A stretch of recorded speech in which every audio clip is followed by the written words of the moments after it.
end up online, cybercriminals are getting creative to hack our data. Phishing fools email users into clicking links that appear legitimate but could actually infect devices with malware and steal personal information. The U.S. Department of Homeland Security tracks these breaches along with the Anti-Phishing Working Group. Now, the international coalition formed to fight cybercrime recently predicted 2019 promises to be a tumultuous year for data protection and privacy. Two of our reporters asked a professional to hack them so you don't have to learn about it the hard way. Dan Patterson is a senior producer for CNET, and Graham Cates is an investigative reporter for CBS News. Welcome. I guess the top question is, how much did you clean up your data before you asked a professional to hack you guys? Not at all. The entire Sure. experiment was designed so that we would be fooled just as easily as if we were at work. But tell us about who you invited to come in and look into your online identity. This was a team from a cybersecurity firm called Cofense. They actually do some work for CBS here. And what we asked them to do was spend a couple of weeks trying to trick us into clicking what would be bad links, but in this case gave us information pages, trying to download things, in general showing us how vulnerable not only we are, but really anyone can be and any organization can be. And Dan, tell me, what was the #1 phishing technique that fooled you and how it worked, really? It was great, Errol. I thought I was an expert, and I'll spot every single one of these emails, even though I knew Graham and I would be attacked.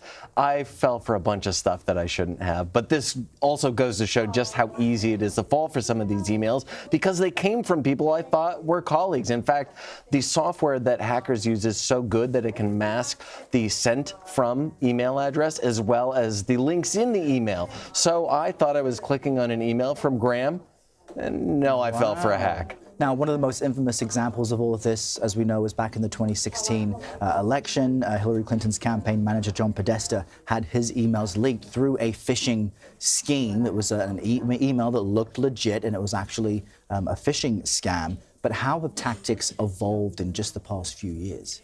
What was amazing about that one was it was such a simple email. It said, we're from Google and your password has been compromised. You need to change your password. And that's kind of the most basic of a phishing scheme. But since then, things have kind of have evolved in terms of the amount of research that you can find. We were hacked by people who referenced people who we worked with years ago, and they knew very personal details about them. And so it was kind of like it felt like how could they know all of this information about us?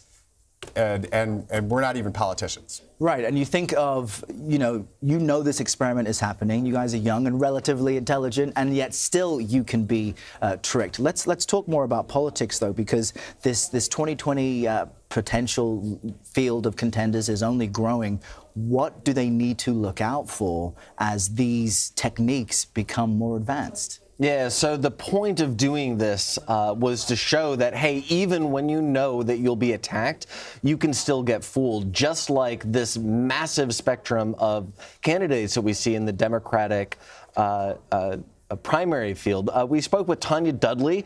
She is the woman who organized the cyber attack against us. Let's take a listen to what she had to say about this. And we see this as candidates are starting to put their name out there for for the election coming up, even next year, really taking that time to protect your information and see what's out there. Because like the person who did all the research on you, they were able to find your Twitter account, things about you on Instagram, things about you on LinkedIn. So social media that's out there, it's not hard to come across.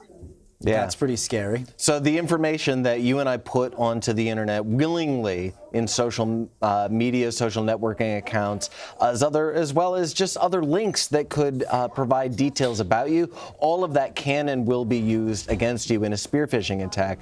It's important to remember, these type of attacks are coordinated, and the attackers are goal-oriented, meaning they want to trick you, and they won't stop until they have fooled you in one way or another. They will use all of the information that's available about you on the web in order to continue to attack you.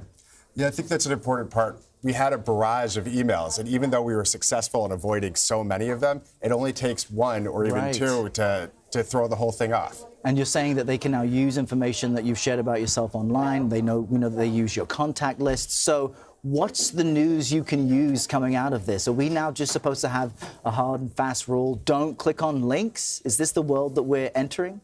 I think we agree it's be skeptical. Yeah. If the link comes through, maybe just hover over it for a second and make sure if it says cbsnews.com that you can see it's actually going to go to cbsnews.com.